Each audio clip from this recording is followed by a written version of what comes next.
Hi everyone, today we will talk about how to fix or how to solve Facebook can't log out 2023. To know how to fix or how to solve Facebook can't log out 2023, you should just go to settings like this where you click. After that, in this page you will go to apps, default apps, app settings.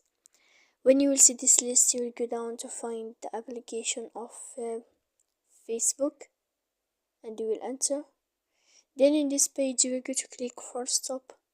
When you will end this, you will enter to storage. After that, you will click clear cache. Then you will go to click clear data.